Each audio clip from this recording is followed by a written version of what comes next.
नमस्कार दोस्तों, स्वागत है हमारे चैनल आरडी एजुकेशन में। आइए आज हम समास के बारे में जानते हैं। समास क्या है और इसका क्या उपयोग है। देखिए, समास का साधारण अर्थ है संक्षेपीकरण, अर्थात दो या दो से अधिक शब्दों को आपस में मिला करके उनके बीच विभक्ति चिन्हों का लोप कर दिया जाना समास कहलाता है। प्रत्यय हो और कुछ उपसर्ग वगैरह कुछ भी लगे हो, उन सब को क्या करेंगे आप मिला करके आपस में छोटा कर देंगे, संक्षेप में लिख देना ही समास कहलाता है। जैसे दो या दो से अधिक शब्दों के मेल को समास कहते हैं। समास के भेद, समास के मुख्य रूप से 6 भेद माने जाते हैं। ठीक है, समास के मुख्य रूप से 6 भेद माने जाते हैं। अच्छा, अव्ययीभाव समास। अव्ययीभाव समास क्या होता है? पूर्व पद प्रधानो अव्ययीभावः। ऐसा समास आप लिख लेंगे, ऐसा समास जिसमें पूर्व पद की प्रधानता होती है तथा पूर्व पद की प्रधानता होती है तथा वह अव्यय होता है। क्या होता है? अव्यय होता है। ठीक, उसे हम अव्ययीभाव समास कहते हैं। जैसे यथाशक्ति, शक्ति के अनुसार, जिसमें यथा आपका अव्यय है। आमरण, मरण तक। आजन्म, जन्म तक। प्रतिदिन, दिन दिन, इस तरह के भी समास आ जाते हैं। दिन दिन सेम संख्या आ जाए, दिनों दिन, रातों रात। ठीक, तो वो भी अव्ययीभाव समास में आता है। ठीक है, तो यह ध्यान देंगे। अगला है तत्पुरुष समास। तत्पुरुष समास क्या होता है? उत्तर पद प्रधानो तत्पुरुषः, अर्थात इस समास में बाद वाले, इसमें पूर्व वाला पद, आपका अव्ययीभाव समास में पूर्व वाले पद की प्रधानता थी। ठीक, लेकिन इस वाले समास में बाद वाले पद की, जैसे कष्ट को आपन, वाक से युद्ध, वाणी का युद्ध, देश के लिए भक्ति, दूर से आगत, दूर आगत, दूर से आगत, यहाँ पे ये लिखा है, ये। ठीक है, अर्थात आपका तत्पुरुष समास में क्या होता है? बाद वाले पद की प्रधानता होती है, लेकिन इसमें विभक्तियों का भी लोप होता है और इसके 6 भेद होते हैं। कितने होते हैं? तत्पुरुष समास के 6 भेद होते हैं। आपका द्वितीय तत्पुरुष होता है, यानी कि कर्म तत्पुरुष होता है। करण होता है, संप्रदान होता है, अपादान होता है, संबंध होता है, अधिकरण होता है। कर्म, करण, संप्रदान, अपादान, संबंध, अधिकरण, ये आपके 6 भेद इसके होते हैं। तत्पुरुष है। ठीक है, इसमें क्या होगा? कर्म में कर्म का चिन्ह को होता है, जैसे यहाँ पे कष्ट को प्राप्त, तो को चिन्ह का लोप हो जाता है। करण में से होता है, तो से का लोप हो जाता है। संप्रदान में के लिए का लोप हो जाता है। अपादान में से अलग होने वाला होता है ना, उसका लोप हो जाता है। संबंध में का, के, की आदि है, तो उसका लोप हो जाता है। अधिकरण में पर आता है, उसका लोप हो जाता है। ठीक है, अगला देखते हैं कर्मधारय समास। ऐसा समास जिसमें क्या होता है? विशेषण विशेष प्रधानो कर्मधारय, जिसमें विशेषण और विशेष होता है। मतलब एक शब्द क्या होगा? विशेषण होगा, दूसरा जिसकी विशेषता बताई जा रही है उसे हम विशेष कहते हैं। तो इसमें जैसे देखेंगे, पीत आपका विशेषण है, अंबर जो वस्त्र होता है वह विशेष है। इन दोनों के मिलने से बन जाएगा पीतांबर। नीली विशेषण, गाय विशेष, तो इनसे बन जाएगा नील गाय। परम आपका विशेषण है, ईश्वर विशेष, तो परमेश्वर हो जाएगा। ठीक है, इस तरह से आगे देखते हैं। अगला अन्य इसके भेद नोट कर लीजिए इसको।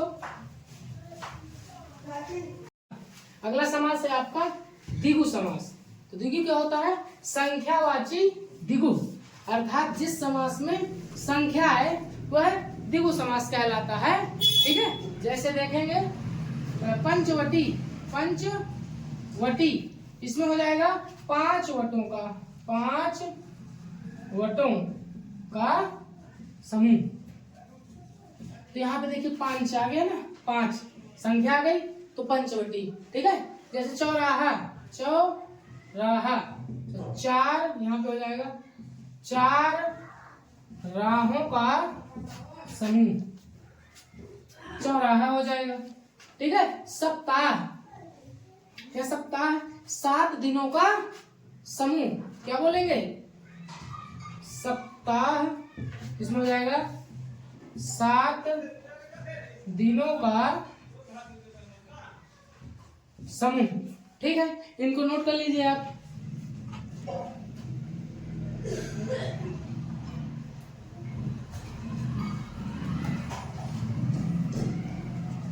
ठीक है, अगला देखते हैं।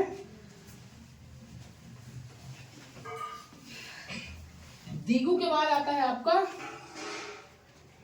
बहुव्रीहि। बहुव्रीहि समास। इसमें क्या होता है? अन्य पद प्रधानो बहुव्रीहि। अन्य पद प्रधानो बहुव्रीहि, अर्थात ध्यान से देखेंगे,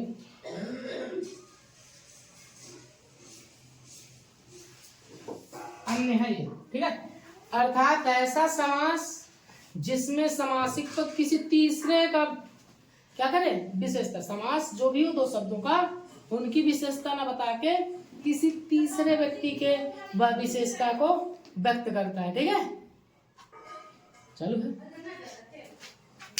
अच्छा, आगे देखते। जैसे लंब उदर, लंबा है उदर जिसका, लंबा है उदर जिसका, इसका अर्थ तो होता है लंबा, लंबा है उदर जिसका, इसका अनेक अन्य अर्थ आता है गणेश जी से। जैसे त्रिनेत्र, 3 नेत्र हैं जिसके, 3 नेत्र हैं जिसके, 3 नेत्र हैं जिसके, अर्थात भगवान शंकर या भगवान शिव बोल देते हैं। क्या बोल देते हैं? शिव। चक्रपाणी, चक्रपाणी, चक्र है जिसके पाणी अर्थात हाथ में, चक्र है जिसके हाथ में। ध्यान देंगे, चक्र है जिसके हाथ में, अर्थात भगवान विष्णु। क्या हो जाएंगे? भगवान विष्णु। ठीक इस प्रकार से। जैसे दशानन होता है, क्या होता है? दशानन। यहाँ 10 तो है, लेकिन ये क्या देता है? अन्य अर्थ। इसका 10 आनन है जिसके, 10 आनन है जिसके, लेकिन ये है कौन? रावण। क्या है? तो बहुव्रीहि से आप ये समझिए कि जब समासिक पद किसी अन्य अर्थ को प्रदान करे या अन्य अर्थ देते हो, तो उसमें आपका बहुव्रीहि होता है। ठीक है, नोट कर लीजिए जल्दी से इसको। अगला देखते हैं। अगला है आपका द्वंद्व समास। ठीक, हाँ देखेंगे इसमें। अगला है द्वंद्व समास। तो द्वंद्व समास में क्या होता है? हाँ, द्वंद्व समास में देखेंगे, उभय पद प्रधानो द्वंद्व, ऐसा समास जिसमें दोनों पदों की प्रधानता होती है। ठीक है, जैसे राम और कृष्ण, राम अलग कृष्ण अलग, लेकिन दोनों अलग अलग अपने आप में प्रधान है। इन दोनों का समास हो जाएगा राम कृष्ण। भाई और बहन, भाई बहन। बेटा और बेटी, बेटा बेटी। अब इसको देखेंगे, जैसे दिन या रात होता है, दिन या रात, दिन रात बोल देते हैं, दिन रात। तो ये पाप या पुण्य, तो पाप पुण्य हो जाएगा। भला या बुरा, तो भला बुरा हो जाएगा।